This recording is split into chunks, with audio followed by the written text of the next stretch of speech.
Welcome to the Weaver Sews. I'm Daryl Lancaster. This is a Monday Mini, part of a series, Behind the Seams, a look back at some of my favorite pieces from the archives. Though I don't always get to respond in a timely fashion, know that I read the comments from each of my video posts carefully. Often, they thank me for the detailed information the videos provide or suggest ways that I can improve content.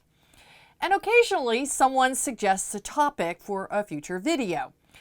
And believe me, the list is moving into a second page.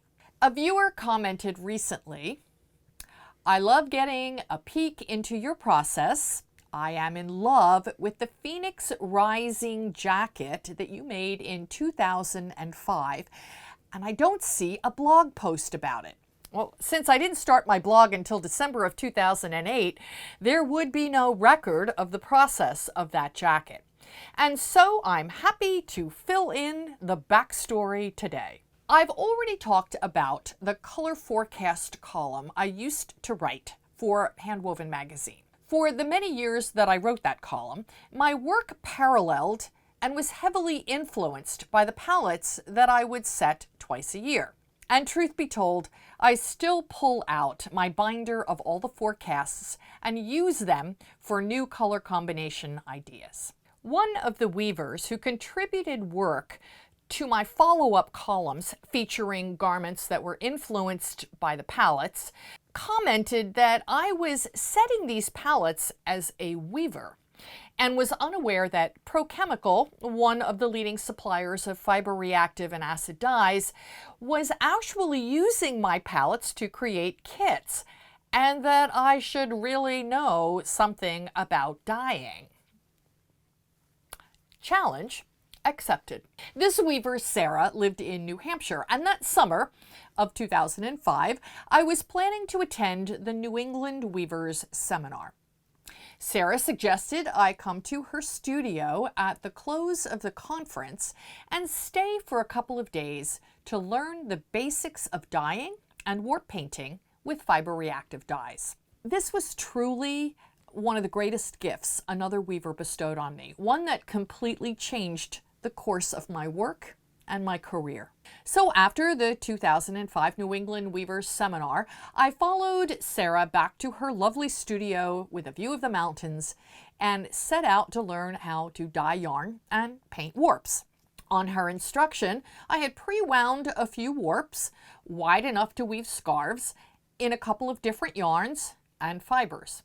One of the yarns was a loop mohair, since I understood from Sarah that you can dye wool with fiber-reactive dyes. The other yarns were an unmercerized cotton slub yarn and a rayon yarn with a silk fleck. She also suggested that I bring along an idea of the colors that I might want to use. No problem. I had just submitted the latest forecast for my column at Handwoven magazine predicting the palettes for spring-summer 2006, which would be featured in the September-October issue of 2005. Influenced by the gorgeous pansies on my deck that spring, I created a palette called Down on the Farm. Hello, Mulder. Okay. You can hold his tail out of the way.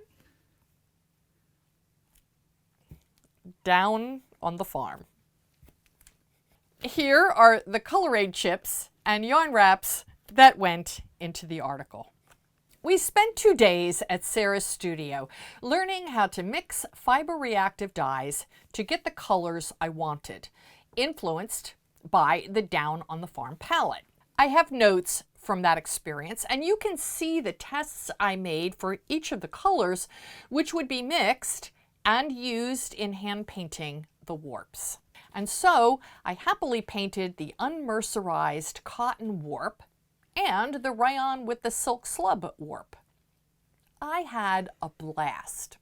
The second day, we used those same dyes on the wool boot clay using, really,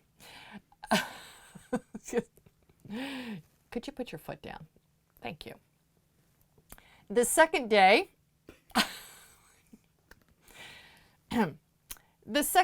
we used those same dyes on the wool boucle, using vinegar as a mordant instead of the soda ash, and using heat to set the dye. The results were 3 gorgeous hand-painted scarf warps that I happily brought home and hung up to admire in my studio. And there they sat. I'm not really a scarf weaver. I much prefer yardage, which I can use later and make something from. And I kept noticing that all 3 warp chains, even though they were from unrelated yarns, went together beautifully.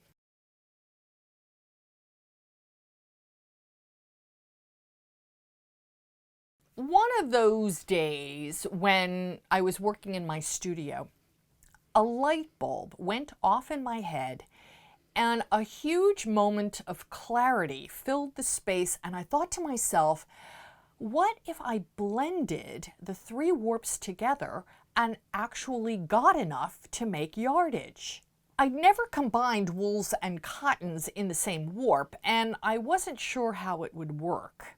But all of the yarns were pre-washed because of the dyeing process, so I thought I'd at least try.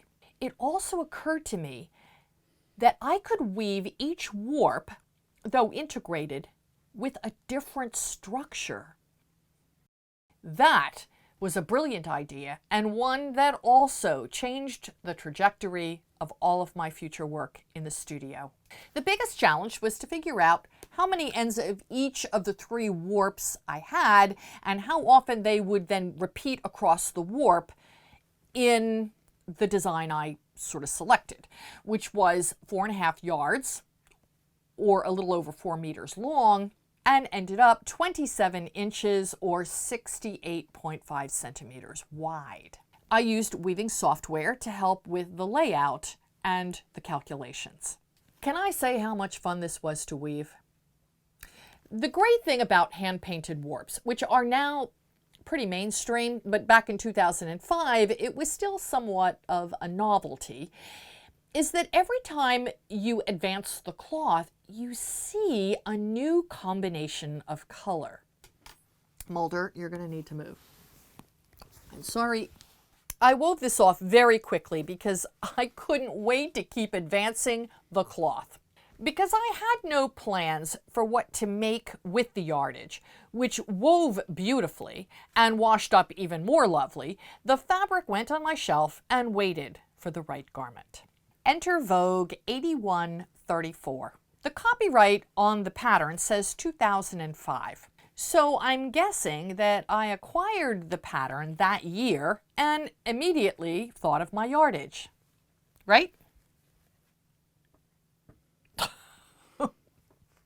I pulled some ingredients that I thought would work with the hand-woven fabric, like this lining that was on the shelf, and a small scrap of a Guatemalan cotton that I had picked up in a bag of scraps at a conference. It would be perfect for the bound buttonholes. I found some interesting copper buttons in my stash and added a wool crepe scrap for the piping. This jacket became a coveted look in my classrooms, many wanting the pattern and more than one person asking me if they could buy it. Back in 2005, with the Vogue pattern readily available, it was easy for them to obtain it. I did a quick search on Etsy and eBay, and although I found at least one copy on each, Vogue used that number back in the 1980s. So there's also a Vogue 8134 from the 80s that looks nothing like this. I especially liked that this jacket had set-in sleeves, but a diagonal slice across the upper chest for bust shaping that simulated the look of a raglan sleeve. And so this jacket actually did appear in the May-June issue of Handwoven in 2006 as a year-end follow-up that showed what readers did over the past year with the palettes. I named the piece Phoenix Rising. Out of the ashes, or in this case, dye pot, was born a new way of looking at what I could do with the loom.